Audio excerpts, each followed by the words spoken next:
Selamat tengah hari, salam sejahtera. Terima kasih karena bersama dengan saya di Nazilin Unity Channel. Isu yang paling hangat hari ini adalah melibatkan tentang 1MDB yang pastinya mengejutkan Najib Tun Razak. Hari ini disahkan Jolo dipenjarakan 10 tahun. Hari ini Jolo sah dijatuhi hukuman penjara 10 tahun. Kalau sebelum ini kita ketahui Najib Tun Razak dipenjarakan selama 12 tahun kerana kes SRC internasional yang juga ada kaitan dengan 1MDB. Kali ini giliran Jolo pula dipenjarakan selama 10 tahun. Ini berita baik yang kita tunggu-tunggu. Ini berita baik yang kita mahu diteruskan. Saudara-saudara, Mahkamah Kuwait menjatuhkan hukuman penjara 10 tahun terhadap Jolo. Sebuah mahkamah di Kuwait mensabit kesalahan terhadap ahli perniagaan dalam pelarian Low Tiak Jo yang dikenali sebagai Jolo tanpa kehadirannya semalam atas tuduhan penggubahan wang haram berkaitan skandal 1MDB. Memetik laporan akhbar Kuwait, Al-Akbar Kabas, seorang syekh dengan rakan kongsinya termasuk 2 lagi warga asing dijatuhkan hukuman penjara 10 tahun. Manakala seorang peguam dihukum penjara 7 tahun atas tuduhan penggubahan wang haram membabitkan dana daripada Malaysia itu. Saudara-saudara sekalian, justru mereka diperintahkan untuk memulangkan sebanyak AS 1 bilion bersamaan RM 4.4 bilion selain perlu membayar denda berjumlah KD 145 juta bersamaan RM 2 bilion.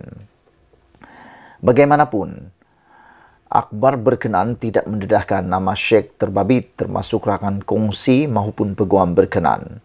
Namun hanya menyebutnya sebagai dana Malaysia. Laporan itu menyebut ia berkaitan kes penggubahan wang haram terbesar selain mengenal pasti identiti warga asing itu sebagai Low dan ahli perniagaan Syria Perancis bernama Bachar Kiwan. Berdasarkan laporan diterbitkan menerusi portal Sarawak Report mendakwa dana Malaysia itu merujuk kepada 1MDB. Selain itu, portal sama mendakwa syekh yang disebut-sebut itu adalah anak kepada bekas Perdana Menteri Kuwait, Sheikh Sabah Jaber Al-Mubarak Al-Sabah. Manakala rakan kongsi yang dikaitkan didakwa sebagai sekutu Jolo itu iaitu Hamad Al-Wazan dan peguamnya Saud Abdel Mohsan. Laporan Al-Khabar melaporkan kelima-lima mereka didakwa melakukan penggubahan wang haram dalam bentuk mata wang China bersamaan RM 4.95 bilion. Dakwa agensi berita itu, 5 individu berkenan tahu bahawa wang berkenan adalah hasil haram yang diseleweng daripada dana pelabuhan Malaysia. Akhbar itu melaporkan bahawa kes berkenan ditangguh selama 2 tahun sebelum dibuka semula kerana pihak pendakwaan berdepan halangan untuk memperoleh maklumat dari luar negara. Namun begitu, laporan sama tidak memperincikan mengenai bentuk kesukaran yang dihadapi atau siapa ada kaitan. Tetapi menurut Sarawak Report mendakwa kerajaan Malaysia kurang memberikan kerjasama. Sarawak Report dimaklumkan bahawa Kuwait tidak menerima kerjasama yang berguna daripada kerajaan Malaysia sepanjang tempoh ini dalam usaha mengembalikan berbilion-bilion wang negara yang dicuri. Sarawak Report hanya boleh merumuskan kegagalan Malaysia untuk bertindak berpunca secara langsung hasrat bekas Perdana Menteri Datuk Seri Najib Tun Razak dan sekutu Barisan Nasional BN yang menyokong kerajaan bekas Perdana Menteri Tan Sri Muhyiddin Yassin untuk menutup bukti lebih lanjut berkaitan rasuah oleh Najib. Kekurangan kerjasama ini nampaknya berterusan sehingga hari ini, sehingga menyebabkan pihak berkuasa Kuwait meneruskan kes itu tanpa kerjasama daripada Malaysia dan sememangnya tanpa Malaysia membuat tuntutan sewajarnya terhadap wang berkenan. Sememangnya laporan media Kuwait hari ini semalam menjelaskan bahawa perkara ini berlaku sehingga membawa kegusaran kepada pihak berkuasa Kuwait mengenai kegagalan menerima maklumat daripada pihak antarabangsa yang merujuk kurang kerjasama dari Malaysia, katanya. Saudara, itulah yang kita dapat simpulkan hari ini, yaitu Jolo kini sudah dipenjara selama 10 tahun.